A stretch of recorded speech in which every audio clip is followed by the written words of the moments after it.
going through your very, well, I wouldn't say very high level, it was actually pretty detailed explanation and overview of what is new for SolidEdge 2023. So thank you everyone for attending today. I think I'm glad to see some faces that I haven't seen in quite a while, or in some cases have talked to for many years for the first time seeing them. So thank you guys for being here today. Good show. Give me a intro here.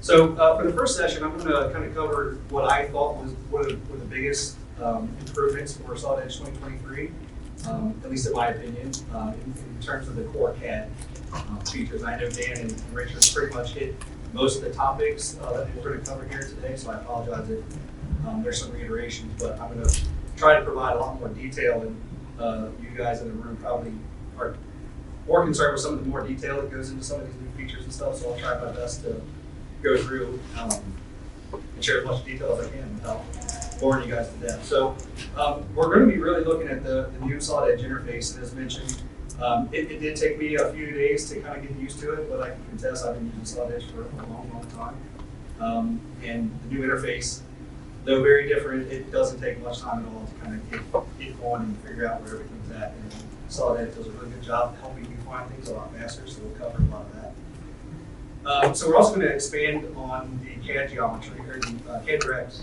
technology. Anybody in the room using CAD Direct yet? It was introduced last year for SolidEdge 2023, but at that time, or SolidEdge 2022, but at that time it was only compatible with index files.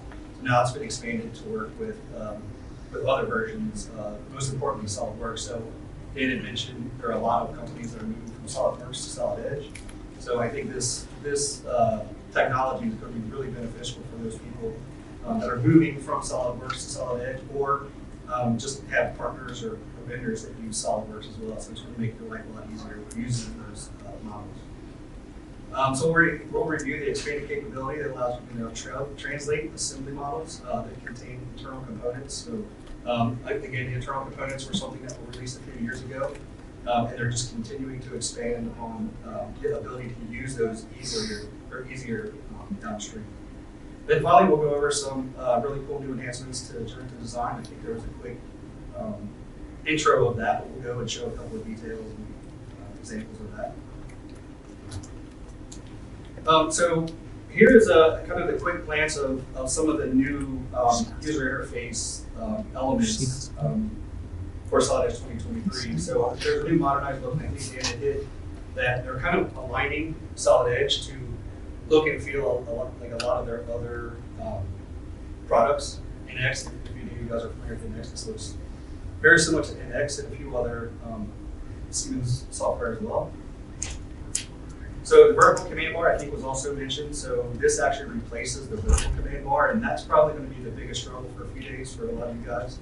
It's just having this new vertical box as opposed to a horizontal box that you've kind of been used to. So again, I think that was probably my biggest headache for the first few hours, but you get the hang of it really quickly. So the new context toolbar is kind of placing all of the tools at your fingertips. And I think Dan had also mentioned, click less and do more.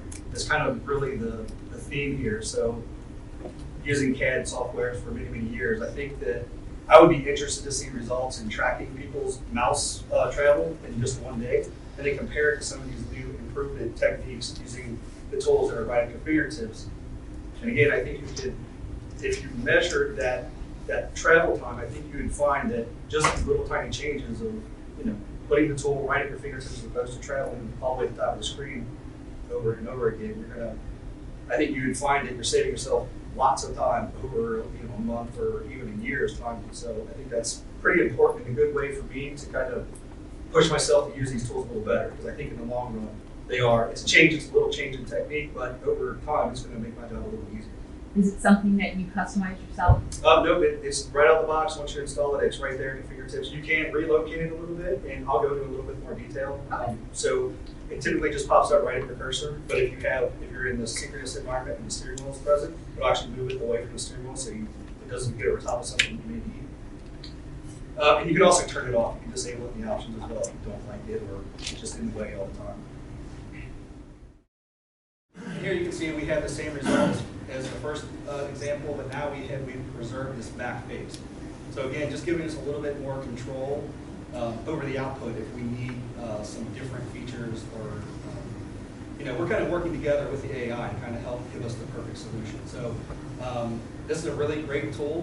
Very simple to use. Ideally, you would use this in your first initial study just to kind of initiate that. Sometimes you don't realize you need to maintain a region until you maybe 3D printed it, tested the prototype, and it failed. So really cool addition to SOLIDWORKS 2023.